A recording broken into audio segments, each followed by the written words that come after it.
Welcome to Kentucky, and behind me, that's where Abraham Lincoln lived as a young child. He was born in this area of Kentucky, not here, but was born not too far from here, and moved here at about 2 years old in 1811. Lived here for, I think, something like 5 years. So this is I guess you could say, a little historic site.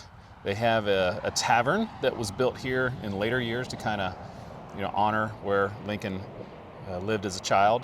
And it's not open at this time of the year. It's winter, and they don't open this year round. But pretty cool. We're going to check out a few Abraham Lincoln sites today. So let's see what we got at this one.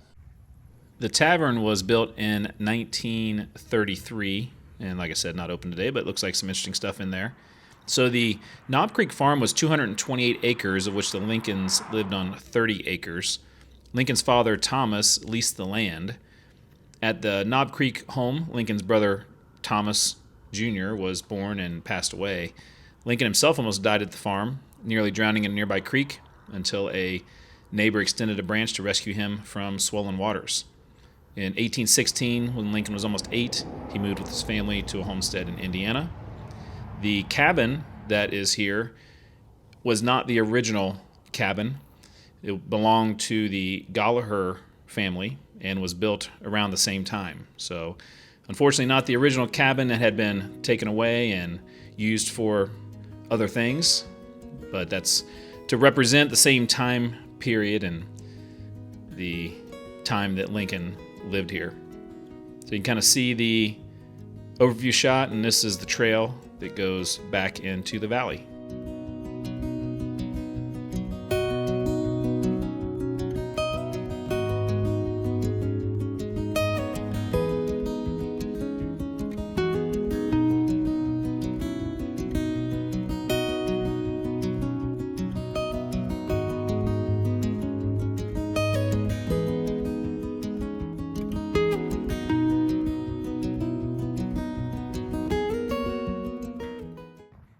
And this is the National Historic Park where Lincoln was born before he moved over to Knob Creek.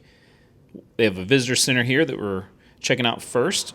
Small museum, but some really interesting things here. Family Bible, I found that to be interesting how they have some very original things from the Lincoln family, and they tell the history of the family, different places they moved around, and how they were trying to make a life in this part of the country. There's the picture of the original cabin. Obviously, Lincoln was on the penny, and I thought this was an interesting piece of artwork there. And that's the memorial that we're going to go check out here in what's called Sinking Spring.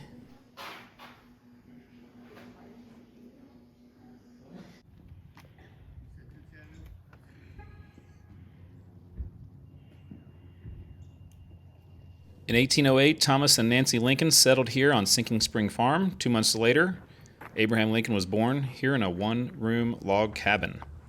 And this is the memorial building.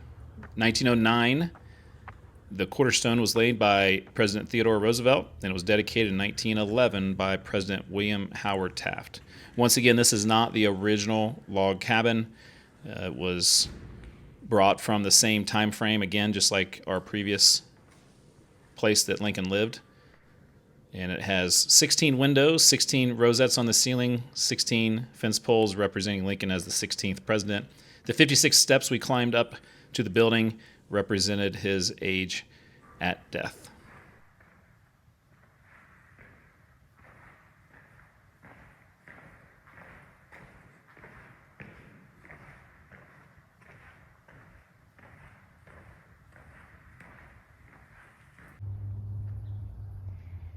At the bottom of the hill, you can see this is the actual spring, how it got its name of Sinking Spring.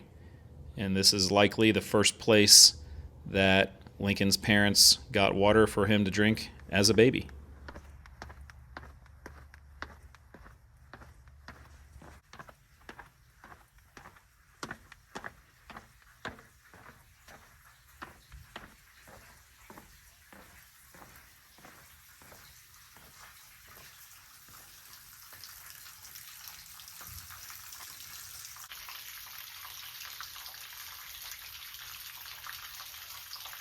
Just across the way is the Nancy Lincoln Inn, built in 1928, named for Lincoln's mother. The inn and cabins were built to serve the many visitors who wished to visit the birthplace of Abraham Lincoln. Increased tourism during the 1920s due to the ease of transportation with newly paved roads. It was placed on the National Register of Historic Places in 1991. Now we're in downtown Hodgenville. Great statue of Abraham Lincoln there. There's a museum we're going to go check out here shortly. Really busy square. Got some great old buildings down here. This is the county seat, LaRue County. About 3,000 people. It was named Hodgen's Mill when Abraham Lincoln would have been born. And that was the road that I took to go down to where he lived from 1811 to 1816. And that would have been the way down to his birthplace where the historic site was, Sinking Spring. Pretty cool little downtown here in Hodgenville, Kentucky.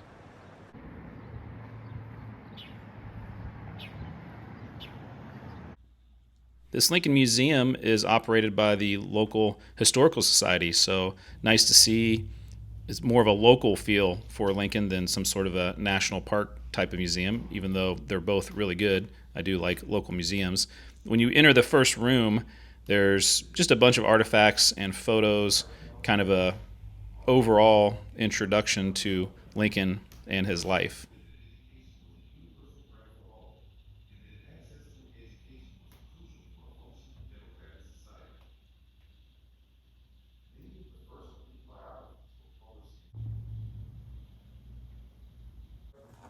Once you get into the main part of the museum here, it tells Lincoln's life story through a bunch of different life-size displays.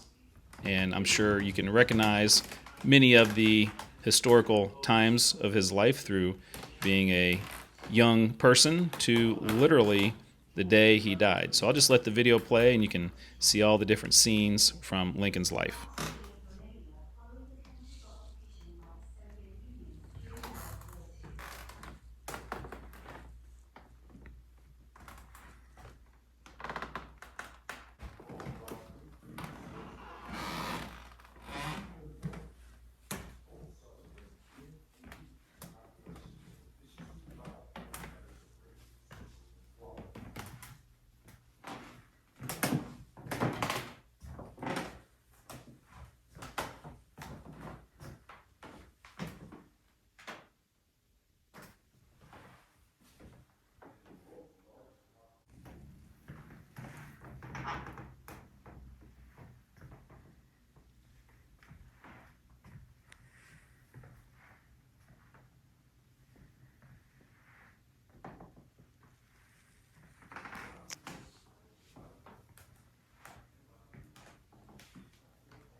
Into the city of Hodgenville and its turn-of-the-century historic downtown commercial district.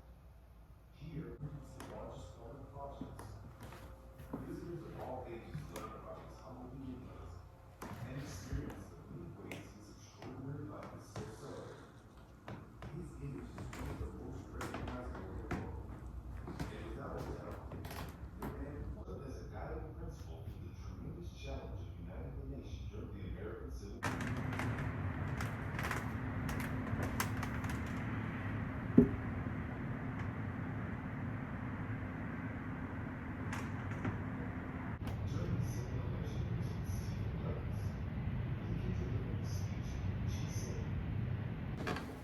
The second floor of the museum is mostly photos and drawings and just different kind of like artwork from local people, from national people, newspaper clippings like that. I like to check out how they wrote headlines back in the day. It was kind of interesting how they would phrase things on literally the day after he was assassinated. There were tons of different artwork up here. So that was a nice way to kind of end the visit here, learning about Lincoln.